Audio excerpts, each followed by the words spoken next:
The president admits the transcripts contradict his own Watergate statements and says he is turning them over to the House Judiciary Committee and to the Senate. This is David Shoemaker. Like those transcripts released earlier, the conversations released today are dotted with the frequent notation unintelligible. The transcripts were released on our deadline. This report is based on a very hurried reading. All three are conversations between the president and his chief of staff, H.R. Haldeman. It is Haldeman who opens the first conversation, and I'm quoting. Now, on the investigation, you know, the Democratic break-in thing, we're back in the problem area because the FBI is under control, because Gray doesn't exactly know how to control it. And their investigation is now leading into some productive areas, and it goes in some directions we don't want it to go. Haldeman then recommends that the CIA be called in to tell then FBI Director Pat Gray to say, quote, stay to hell out of this. The president is worried about how to handle Howard Hunt, and I'm quoting the president, that will uncover a lot of things. You open that scab, there's a hell of a lot of things that we just fell that it would be very detrimental to have this thing go any further. This involves these Cubans, Hunt, and a lot of hanky-panky that we have nothing to do with ourselves. Well, what the hell? Did Mitchell know about this? Haldeman answers, I think so. I don't think he knew the details, but I think he knew. Later, the president, after a discussion about G. Gordon Liddy and how the Watergate burglars were financed, says, all right, fine, I understand it all. We won't second-guess Mitchell and the rest. Later, in this conversation, the president was to say in a television broadcast, I was not aware of any efforts to limit or impede the FBI investigation. Tonight, the world waits to hear from President Nixon. At 9 o'clock Washington time tonight, Mr. Nixon will deliver a live televised address from the Oval Office of the White House. All indications are that he will announce his resignation as the 37th President of the United States. Howard? Tonight, the president will tell the American people what he alone can tell them, why, if it is so, his persistent resolve never to resign his office has now been changed. In Washington today, the mood of expectation that the president would step down changed radically to one of almost certainty. One White House aide even confirmed it, but refused to let his name be used. On Capitol Hill, Democratic House Whip Thomas O'Neill said that Gerald Ford will be sworn in as president tomorrow afternoon. Still, the final word will come from Mr. Nixon himself in his broadcast tonight, perhaps his last from the White House. That's where today's drama began. ABC White House correspondent Tom Jarrell has details. As the president arrived at his office today, he began implementing the steps which will lead to his departure. Vice President Ford was summoned for an hour, 10-minute discussion on how to handle an orderly transition. The starch was gone from News Secretary Ronald Ziegler as he gave what may be his last official announcement. Tonight at 9 o'clock Eastern Daylight Time, the President of the United States will address the nation on radio and television from his Oval Office. Ziegler turned quickly and left, neither taking questions nor waiting for the traditional thank you to formally end the news conference. Reporters who had observed him and engaged in verbal combat over the years felt Ziegler's appearance confirmed the resignation reports. Aides privately said yes, they were true, but would not give details. The official announcement is being left for the president. The pressure built quickly and became unbearable when both Republicans in Congress and some senior White House staff members demanded he quit. The final decision came after Mr. Nixon dined with his family last night, following a lengthy discussion with Secretary of State Kissinger. First thing today, ABC's Ted Koppel found the secretary in a somber mood, as Kissinger recalled the previous evening. What were you doing there so long last night? Well, the president called me and asked me to come by, and so I spent some hours with him. Were you discussing foreign policy, or were you discussing resignation? We were discussing the whole situation, and we've gone through many difficult periods together, and he wanted to exchange some views. One word, Mr. Secretary, has been used to describe the president's mood by at least two different people who've seen him over the past few days, and that is serene. How would you describe it? I would call it philosophical and serene and reflective. Good evening. This is the 37th time I have spoken to you from this office, where so many decisions have been made that shape the history of this nation. Each time I have done so to discuss with you some matter that I believe affected the national interest. In all the decisions I have made in my public life, I have always tried to do what was best for the nation. Throughout the long and difficult period of Watergate, I have felt it was my duty to persevere, to make every possible effort to complete the term of office to which you elected me. In the past few days, however, it has become evident to me that I no longer have a strong enough political base in the Congress to justify continuing that effort. I would have preferred to carry through to the finish, whatever the personal agony it would have involved. And my family unanimously urged me to do so. But the interests of the nation must always come before any personal considerations. From the discussions I have had with congressional and other leaders, I have concluded that because of the Watergate matter, I might not have the support of the Congress that I would consider necessary to back the very difficult decisions and carry out the duties of this office in the way the interests of the nation will require. I have never been a quitter. To leave office before my term is completed is abhorrent to every instinct in my body.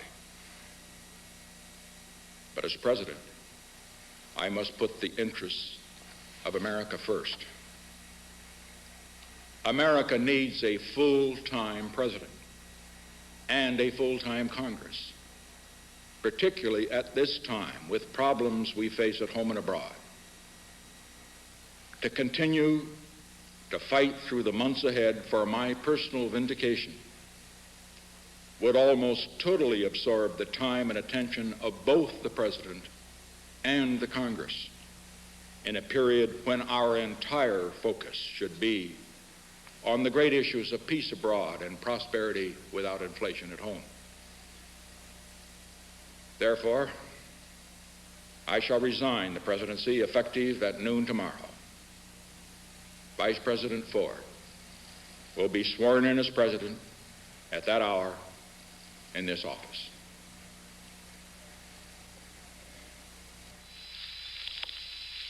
We leave proud of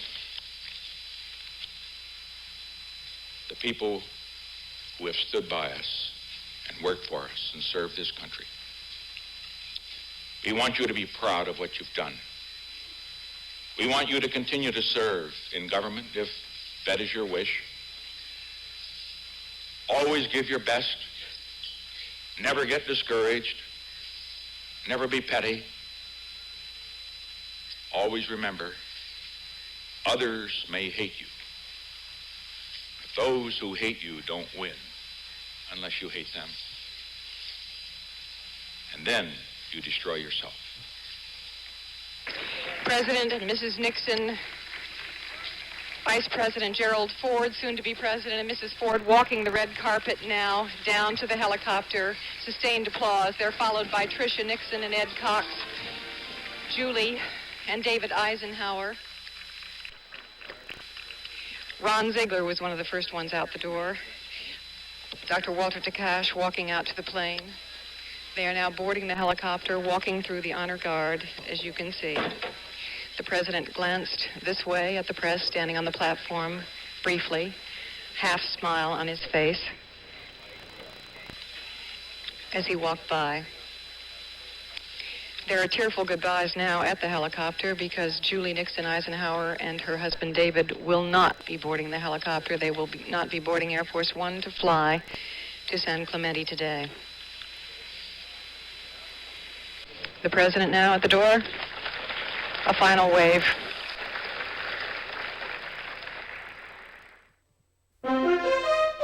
"90 minutes before Richard Nixon's resignation becomes effective, Gerald Ford takes the oath of office as the 38th President of the United States.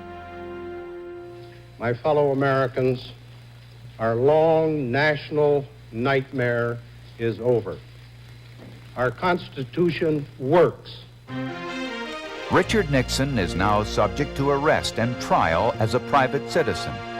But on September 8, 1974, President Ford grants him a full pardon. Nixon enters a long period of exile from public life, but re-emerges in the late 1970s. In a rare live appearance on ABC's 2020, Richard Nixon spoke with Barbara Walters. I've never judged myself, but since you've asked about politics, perhaps I can tell you about that. I retired from politics 6 years ago. But while I retired from politics, I haven't retired from life.